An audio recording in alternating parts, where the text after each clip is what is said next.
In a quiet little village, nestled between rolling green hills and a dense forest, lived a humble woodcutter. He was a hardworking man, known by everyone for his honesty and simple way of life. Each morning, as the first rays of sunlight painted the sky with shades of orange and gold, he would pick up his sturdy iron axe and set off toward the forest. The path to the woods was familiar to him, winding through towering trees and chirping birds that welcomed the start of a new day. He worked tirelessly, swinging his axe with steady hands, cutting down only the trees that were old or fallen, respecting the forest that had always provided for him. The rhythmic sound of chopping echoed through the woods as he gathered logs and bundled them neatly. Once his work was done, he would carry the heavy load on his shoulders and walk the long way back to the village. There he would sell the wood to the villagers, who used it for cooking and keeping warm. Though he earned only a modest amount, it was enough for his simple needs, and he was content with his honest living. Life was not easy, but the woodcutter never complained. He believed that as long as he worked hard and remained truthful, good things would come his way. Little did he know that one fateful day, his honesty would be tested in an unexpected way. One bright morning, as the woodcutter made his way into the forest, he decided to work near the riverbank, where the air was cool and the trees were tall and sturdy. The gentle sound of flowing water mixed with the rustling leaves, creating a peaceful melody as he swung his axe with practiced precision. Each strike sent small chips of wood flying, and he worked tirelessly, focused on his task. As the sun climbed higher in the sky, the woodcutter wiped the sweat from his brow and tightened his grip on the axe. He raised it high for another powerful swing, but just as he brought it down, his hands, damp from sweat, lost their grip. In a flash, the axe slipped from his fingers and flew through the air. Before he could react, it landed with a loud splash in the river. For a moment, he stood frozen, watching as the ripples spread across the water's surface. He hurried to the riverbank and peered into the clear but deep water, hoping to catch a glimpse of his axe. But the river was swift, and the axe had already sunk far beyond his reach. A wave of despair washed over him. That axe was his only tool, his means of earning a living. Without it, he could not chop wood, and without wood to sell, he would have no money to buy food. He searched the river's edge, stepping carefully over smooth stones. But it was no use. The axe was gone. The woodcutter sat down on a fallen log, his head hanging low. His heart felt heavy as he thought about what he would do next. He was not a man of wealth, and buying a new axe was not an option. As he gazed at the flowing water, his mind raced, searching for a solution. But no matter how hard he thought, the reality remained the same. He had lost the most important tool of his trade, and he had no idea how to get it back. As the woodcutter sat by the river, staring at the rushing water in despair, a gentle breeze stirred the leaves around him.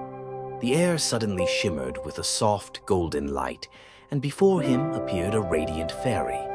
She floated just above the ground, her flowing gown gleaming like sunlight on water, and her voice was as soothing as the whispering wind. "Why do you look so troubled, kind woodcutter?" she asked, her eyes filled with warmth. The woodcutter, though startled by her sudden presence, felt a sense of calm wash over him. He bowed his head respectfully and spoke with honesty. "Oh, kind fairy, my axe has fallen into the river. It is my only tool, and without it, I cannot work to earn my living. I do not know what to do." The fairy listened with a knowing smile, then nodded. "Do not worry. I will help you," she said kindly. With that, she glided toward the river and, with a graceful dive, disappeared beneath the water's surface.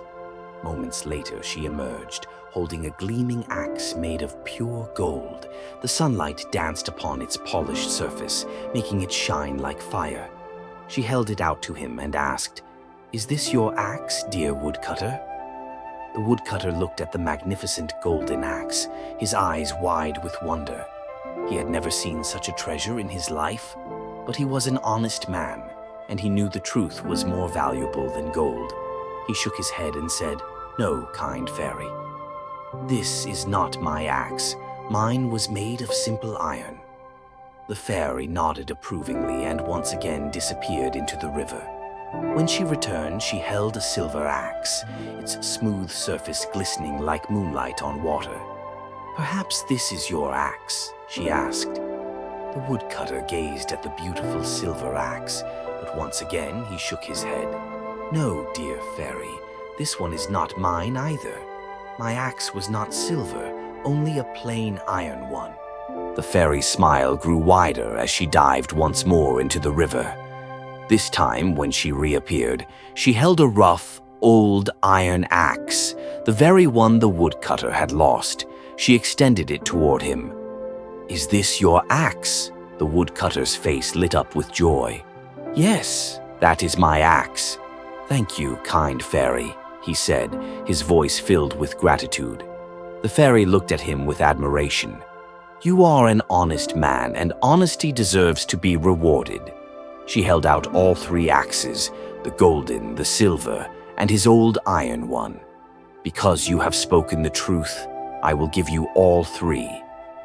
The woodcutter was astonished.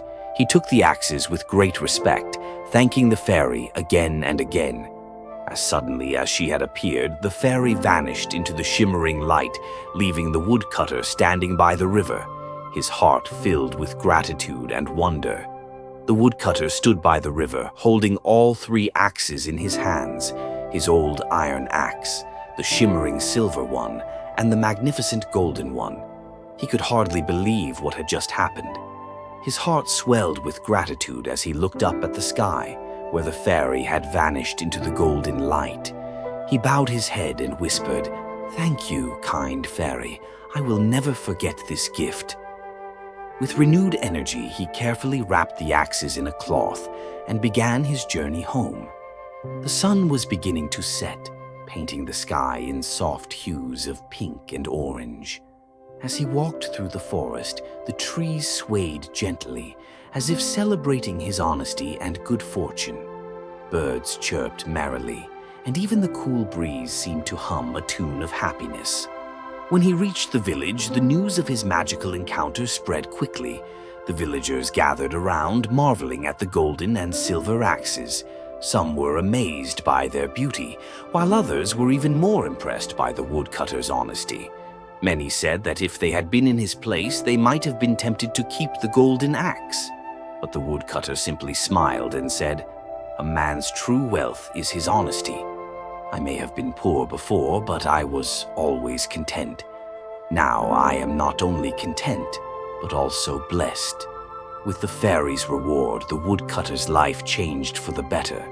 He continued his work with the same dedication, using his iron axe for chopping wood while keeping the golden and silver axes as treasures, to remind him of the day honesty brought him unexpected fortune. Over time, his business flourished, and he became well respected in the village. Though he had more than he ever dreamed of, he remained humble and kind, always willing to help others in need.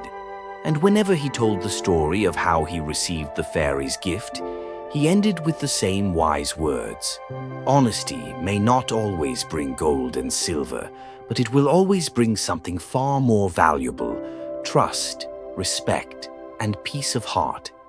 Years passed, and the woodcutter's life flourished, not just in wealth, but in wisdom and happiness. With the fairy's gift safely kept as a reminder of his honesty, he continued to work diligently, never letting greed or pride take over his heart. His simple home, once modest and worn, was now sturdy and warm, filled with the laughter of his family and the kindness he shared with those in need. The villagers admired him, not for the golden and silver axes he possessed, but for the honesty and humility that never wavered, even when fortune smiled upon him. People from nearby villages came to hear his story, and children listened with wide-eyed wonder as he recounted the day the fairy tested his truthfulness. "Always be honest," he would tell them, "for even when no one is watching, the truth finds a way to reward you." And so the lesson of the honest woodcutter lived on, not just in words, but in the lives of those who heard it. His story became a tale passed down from generation to generation, a reminder that honesty is not just a virtue, it is a treasure greater than gold or silver. As the sun set over the peaceful village, the woodcutter sat by his small garden, watching the golden light dance over the trees. He smiled, knowing that his greatest reward was not the axes the fairy had given him, but the life of trust, respect, and contentment he had built with his own truthfulness. For honesty, as the fairy had proven, is always rewarded in the end.